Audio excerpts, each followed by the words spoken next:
Hey yo, what's good, Double Clutch Nation?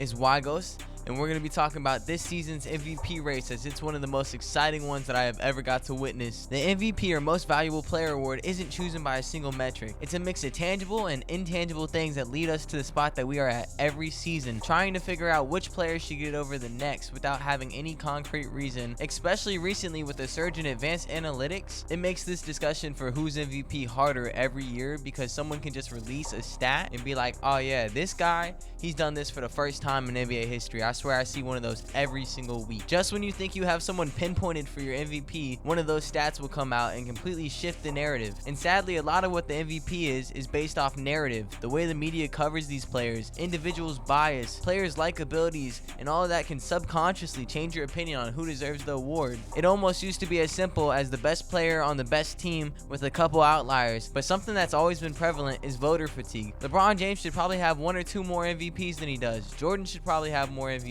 I mean, even last season, Joel Embiid got the MVP, and to me and a lot of people, we didn't really think he deserved it. And the voter fatigue is especially clear when you think about the two guys he was up against, being Nikola Jokic and Giannis Antetokumpo, who were both two-time MVPs in recent history. And then after Joel Embiid won and started dominating to begin this season, people were saying that he didn't deserve it or trying to discount his numbers because he won last year and they didn't necessarily agree with it. But then he got injured and fell out of eligibility, which brings us to where we are now, nearing the end of the regular season with 4 candidates left who all have respectable arguments for the MVP case. In a year like this where parity is completely back, it is hard to crown one candidate over the other. The 4 players that have made the most waves in the MVP discussion this year, realistically the only candidates with the possibility of winning, are Nikola Jokic, Giannis Antetokumpo, Shai Gilgeous-Alexander, and Luka Doncic. And in this video I am going to give you primary reasons for each player's argument briefly, in which later on when the season ends, I'm going to make multiple videos about each player's case.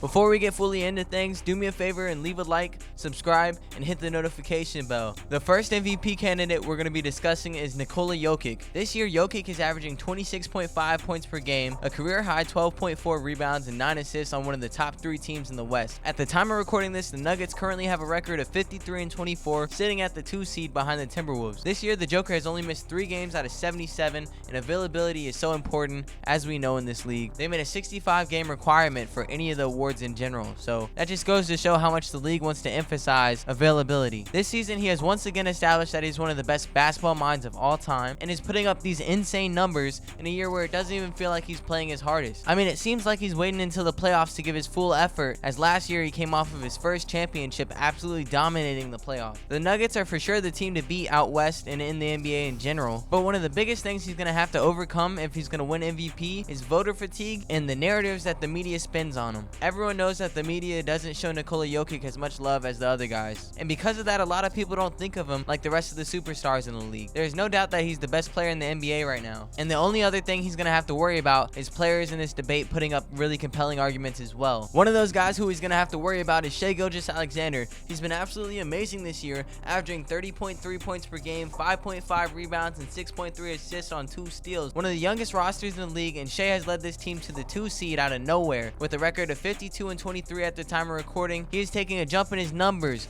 but more importantly, a jump in the win column that a lot of people probably didn't see coming. But it's clear that they have the talent, with J-Dub, Chet, Shai, and the rest of this team really getting going, and Shai creating an environment and culture for winning. He has been absolutely outstanding this year, but the things he's going to have to worry about is his lack of being an MVP candidate the last couple years, as it seems like most MVPs who win it have been in discussion for a couple years before they get their first nod. The other thing is he's not putting up crazy stat lines of like 60 plus points with a triple-double. He's putting up a good 30 a game every night. He's super consistent. He goes out and gets wins, and that's a good thing. But some people might use it as an argument for someone like our next guy, Luka Doncic, who's been having an absolutely crazy season on my career-esque averages, averaging 33.9 points per game, 9.2 rebounds, 9.8 assists, and these numbers are stupidly close to a 34-point triple-double average. If you were to tell people back in Russell Westbrook's MVP year that just a couple years later that somebody everybody would be doing this, but even better, they'd probably be scared for the future of the league. And they should be, because that's exactly what Luka Doncic is, the future of the league. Not only is he averaging these crazy numbers, he also put up his career high 73 points against the Hawks this season. And the thing he's going to have to worry about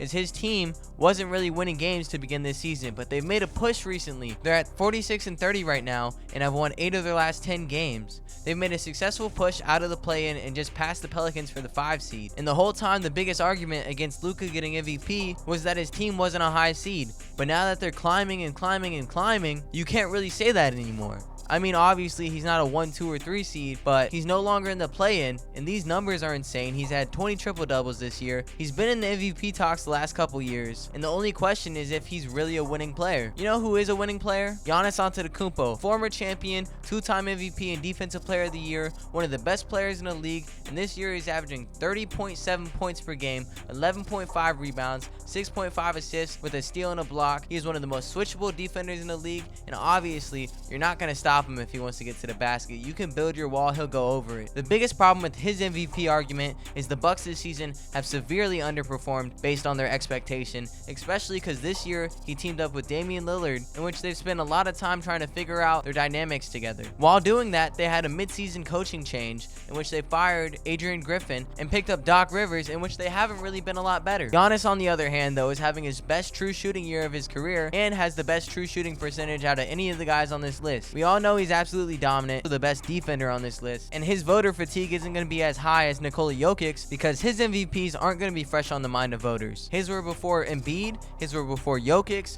and he has a good chance of not being affected by voter fatigue as much as Nikola Jokic. For myself, though, I am still undecided. I don't have someone for MVP yet because I'm not exactly sure. I wouldn't be mad at any of these guys getting it, as they all have a really good argument and have all been having really good seasons. I'm just glad that I get to witness it. This is definitely one of the most exciting seasons and MVP races. I mean, it's so competitive, the parity is amazing, and I just get to fully embrace and enjoy it. This has been Y Goes from Double Clutch Nation. I hope you guys enjoyed the video. Leave a like, subscribe if you made it this far, comment who your MVP is, and until next time, boys, enjoy basketball. Mwah.